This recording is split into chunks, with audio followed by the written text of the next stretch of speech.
The first light of morning stretched over the city, painting the glass towers in shades of pink and gold. The demon hunters stirred awake in their high-rise dorm, each moving at their own rhythm.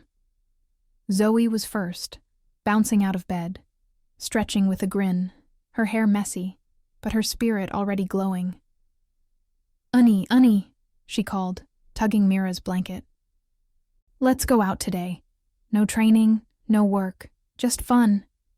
Mira groaned softly, hiding her face under the pillow. Fun can wait 5 more minutes. But Rumi, the leader, was already awake. She sat on the couch with a mug of warm tea, looking out at the skyline. Her gaze calm, but her lips curved into the smallest smile. She loved mornings like this. Simple, ordinary, human. Within an hour, the 4 of them were ready, black caps pulled low, slipping into the streets like ordinary girls. The city was alive with color. Neon shop signs still flickered from the night before, blending with the glow of bakeries opening their doors. Street vendors shouted cheerfully, selling tteokbokki, kimbap, and sweet hotdog. The air smelled of roasted chestnuts and sugar. Zoey darted forward, pulling Mira with her. "Food first," she laughed, already handing coins to a vendor. Mira rolled her eyes but followed, nibbling carefully as Zoey stuffed her cheeks full, grinning like a child. Rumi walked a step behind, hands in her hoodie pocket. She watched them, their laughter bouncing like sunlight between skyscrapers. It filled her chest with something warm. For a moment, she forgot the weight she always carried. The 3 stopped at a claw machine arcade next. Bright lights, playful music, rows of plushies stacked inside the glass. Mira stepped up first, focused, determined. The claw dropped, wobbled, and missed. Zoey laughed so hard she nearly fell over. "Unnie, you're supposed to be the serious one." Mira tried again, cheeks puffed, refusing to give up. Rumi stayed quiet, but slipped in a coin when the others weren't looking. With one smooth motion, she maneuvered the claw and caught a soft rabbit plush. She handed it wordlessly to Zoey, who blinked in surprise before hugging it tight. "Unnie, you're the coolest," Zoey whispered, smiling up at her. Rumi just shrugged, hiding her small smile under the brim of her cap. And then, Mira tugged them toward a street lined with murals. Walls painted in vivid pinks, blues, and purples, every corner bursting with art. They took turns posing in front of the walls, snapping selfies, laughing louder than they should have. For once, they weren't hunters. They weren't warriors. They were just 4 girls, alive in the heart of a glowing city. And in that laughter, there was a quiet message for you too, dear listener. Even in your busiest days, you deserve joy. Even in your struggles, you deserve to play. And even in your silence, you are never alone. The streets of the city buzzed with color, but the 3 hunters moved like shadows beneath their caps, slipping easily among the crowd. After hours of walking, their feet carried them to a quiet corner street where a café windows glowed warmly against the cool air. It was small, tucked between taller buildings like a secret. A handwritten chalkboard stood out front, decorated with swirls of pastel pink and mint green chalk. Special today: strawberry tarts, lavender latte, honey bread. Zoey stopped first, her eyes sparkling as though the sign itself was a treasure map. "Unnies, look, strawberry tarts. Please, let's go in."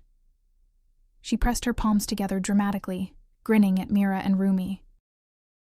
Mira sighed, though the corner of her lips tugged upward. "You'll never stop craving sweets, will you?"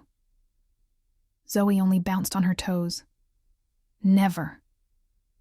Rumi didn't say anything, but she lifted her gaze from beneath her hood.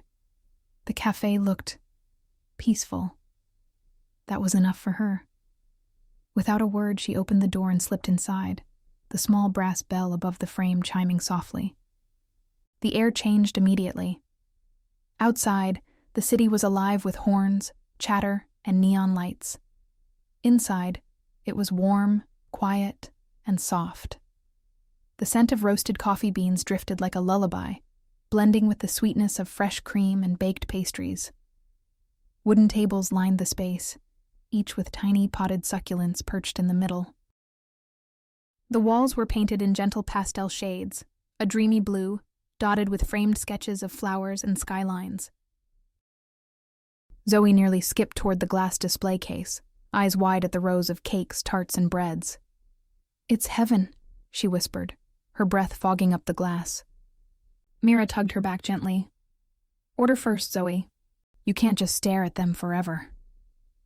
The barista, a young woman with a friendly smile, greeted them without recognition. That anonymity, being treated like any other group of girls instead of stars or fighters, felt rare and precious. Zoey ordered first, her voice bright. "One strawberry tart, please. The biggest one you have." Mira followed with more restraint. "One lavender latte, and maybe a honey bread." She glanced at Zoey's expectant grin and added softly, "We can share." Finally, Rumi spoke, her voice low but steady. "A green tea, hot." She kept her words minimal, as always, but her tone carried quiet assurance. The barista nodded and set to work. The three found a corner booth tucked away near the window. Mira slid gracefully into one side, Zoey plopping down beside her with a bounce. Rumi sat opposite them, her posture straight but relaxed, folding her hoodie around her. From here, she could see both the entrance and the reflection of the street outside, habits she could never quite let go of. Zoey tapped her fingers excitedly on the table while waiting. "Unnies, I'm telling you, today is our day. No demons, no training, no worries. Just food and fun. We deserve it." Mira arched a brow. "You said the same thing yesterday." "And I'll say it tomorrow, too." Zoey shot back, giggling. "Because it's true." Rumi lowered her gaze to her hands folded around the teacup she imagined soon arriving. She didn't interrupt their banter. She rarely did. But watching them, hearing Mira's teasing calm, Zoey's bouncing energy, filled her chest with something warm, something steady. For a moment, she wasn't the leader. She wasn't half human, half demon, carrying secrets etched into her skin. She was just Rumi, sitting in a cafe with her sisters. The drinks and pastries arrived quickly, carried on a wooden tray. The barista set each one down carefully. A tart crowned with glossy red strawberries, a latte swirling with lavender foam, a steaming cup of green tea, and a golden honey bread that glistened under the lights. Zoey gasped dramatically, "This is the best day of my life." She picked up a fork, slicing into the tart with wide-eyed anticipation. Mira laughed softly. "You say that every time you see sugar." "And I mean it every time," Zoey mumbled through her first bite, her cheeks puffed like a chipmunk. Rumi lifted her tea, steam brushing her face. She closed her eyes briefly as the warmth spread through her palms. She didn't smile, not outwardly, but in the quiet of her chest, she let the moment settle deep, safe, and real. When the last crumbs of honey bread were gone and only empty cups remained, Zoey bounced up from the booth like she'd been waiting for the moment all along. "Unnies, we can't just sit here all day," she chirped, tugging Mira's sleeve. "Let's go somewhere fun, somewhere big." Mira arched a brow, though her lips curved faintly. "And where exactly is big?" Zoey leaned in, eyes glittering with mischief. "The theme park. Come on, it's only 2 stops away on the train. Please?" Rumi didn't answer immediately. She studied the city through the cafe window, the way neon signs flickered even in daylight. The streets looked safe enough, and the other two were already buzzing with energy. With a small nod, she rose from her seat. "Fine, let's go." Zoey cheered, clapping her hands. Mira only smiled, as she stood, adjusting her cap with a soft laugh. The train ride was quick, filled with Zoey's endless chatter and Mira's amused responses. Rumi sat quietly, her hands folded on her lap, watching their reflections in the window. She didn't speak, but in her silence, she savored their joy. By the time they stepped out of the station, the air was alive with sound. The theme park loomed ahead, gates painted in bold red and gold, balloons bobbing in the hands of children. Music spilled from speakers, blending with the shrieks of laughter from roller coasters racing overhead. Zoey clutched Mira's arm, bouncing on her toes. "We're here! We're here! This is going to be the best!" Inside, the park was a whirlwind of color. Stalls selling popcorn and candy apples lined the streets.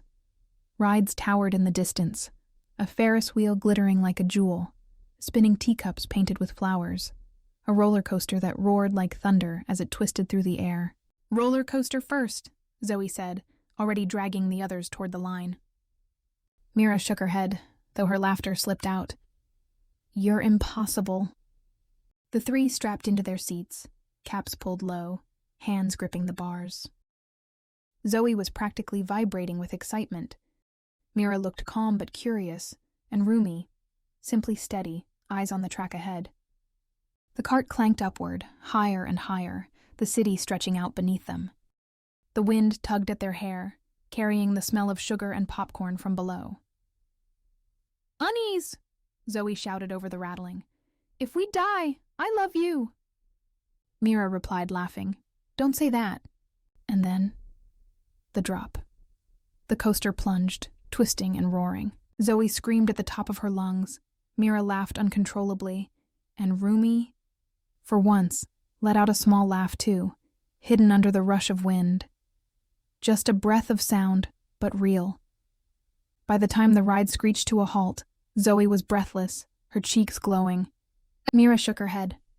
What a ride. Rumi simply rose, adjusting her cap. But there was a light in her eyes, small but unmistakable. The three of them stood together for a moment, the roller coaster towering behind them, their laughter tangled with the echoes of the crowd. And in that simple joy, there's a reminder for you, listener. Sometimes, the best memories come from letting go and just living the moment. You don't need perfection. Laughter, even messy and loud, is more than enough. And like Rumi, Mira, and Zoey, you too deserve moments that make your heart feel light.